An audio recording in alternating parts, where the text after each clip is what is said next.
Bonjour, voici la troisième vidéo du chapitre 9 portant sur les statistiques. Et dans cette vidéo, nous allons travailler sur la notion de médiane d'une série statistique.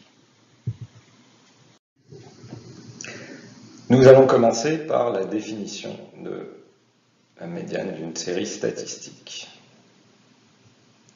Dans une série statistique quantitative, ordonnée dans l'ordre croissant, une médiane est une valeur qui partage la série en deux sous-séries de même effectif. Revenir sur cette définition et préciser quelques termes qui sont présents dans cette définition afin de tenter de l'éclaircir. Dans une série statistique quantitative, c'est-à-dire que le caractère étudié est un nombre,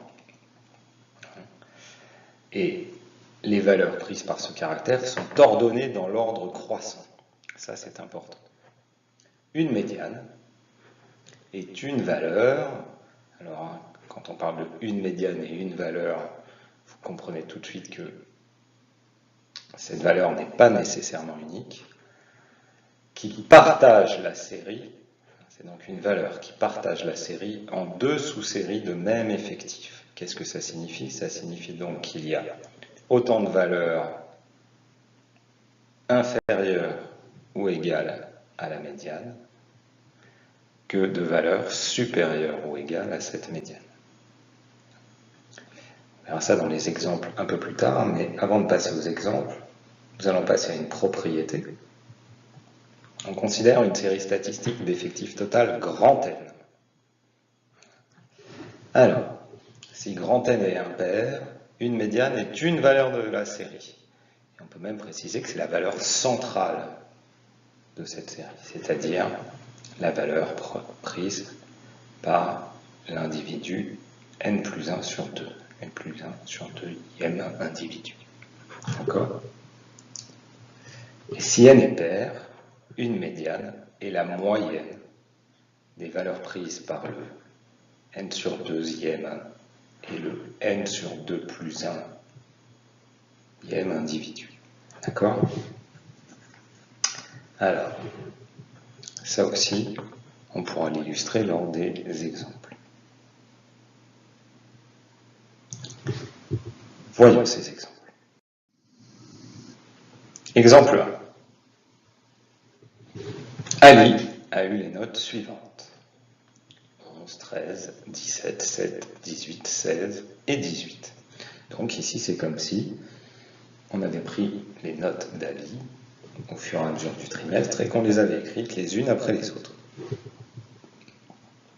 Pour déterminer la médiane, il faut commencer par ordonner ces notes dans l'ordre croissant. Voilà qui est fait.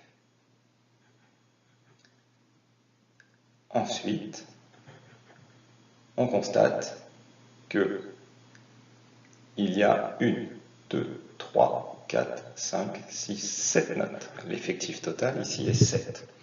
Donc la propriété dit qu'une médiane sera une valeur de la série, la valeur centrale. Bon, bah ici, sans utiliser les formules avec grand N, on voit clairement cette valeur, la valeur centrale, c'est ici. Il y a bien 3 valeurs avant la note 16 et 3 valeurs après la note 16. On pourrait dire aussi qu'il y a 1, 2, 3, 4 valeurs inférieures ou égales à 16 et 1, 2, 3, 4 valeurs supérieures ou égales à 16.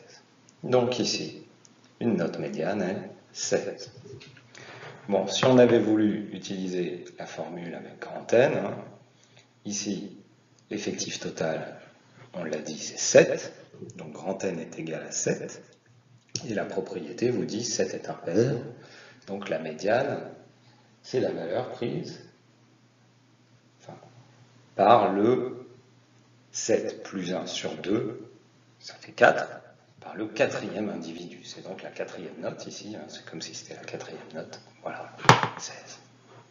Donc la formule marche aussi, mais ici on n'en a pas besoin nécessairement. Sarah a eu les notes suivantes. 10, 15, 6, 18,5, 17, 11, 9 et 12. Pour déterminer une médiane, nous allons commencer par mettre ces notes dans l'ordre croissant. C'est fait. Ici, il y a 8 notes. 1, 2, 3, 4, 5, 6, 7, 8. Donc, la médiane, une médiane, va être la moyenne des deux notes centrales, j'allais dire. Il y a 8 valeurs. Les deux valeurs centrales ici sont 11 et 12. On voit que pour découper les 8 valeurs en deux groupes de même effectif, 4 valeurs d'un côté, 4 valeurs de l'autre, il faut prendre une valeur comprise entre 1 et 12 ici. Bon, alors, c'est pour ça qu'on parle de une médiane. On pourrait prendre 11,1, 11,2. Voilà, ce seraient des valeurs correctes, mais par convention, on choisit la moyenne de 11 et de 12, c'est-à-dire 11,5. Voilà.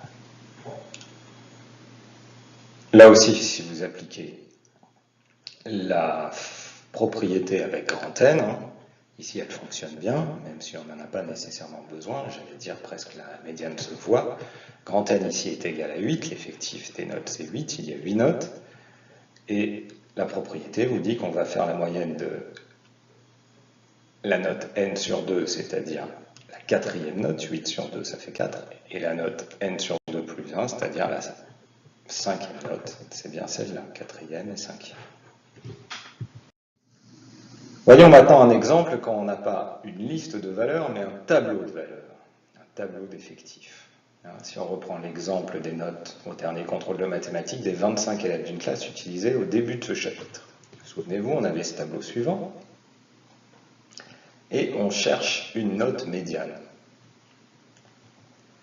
L'effectif total de la série ici est 25.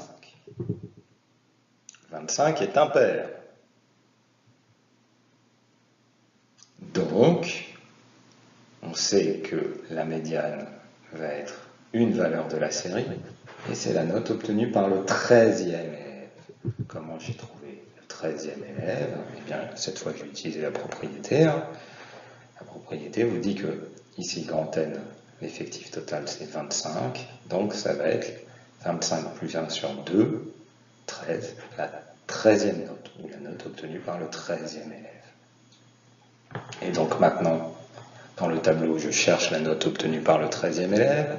Les 3 premiers élèves ont eu 7, puis 4 élèves ont eu 8, donc j'arrive à 7 élèves en tout, puis 7 élèves ont eu 9, donc ça y est, j'arrive à 14 élèves, ça y est, le 13e élève, ici, la note obtenue par le 13e élève, ça a été 9. Une fois que ces notes sont mises dans l'ordre, on part de la plus basse à la plus haute, eh bien, la 13e note, c'est 9.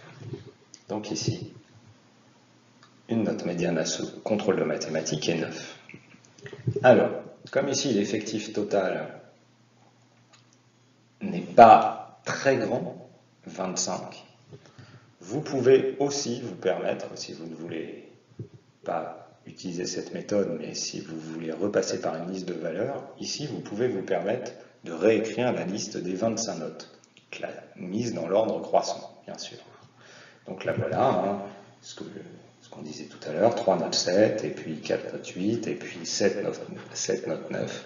Et voilà, avec cette liste, on voit aussi facilement que une note médiane, ici, c'est bien 9.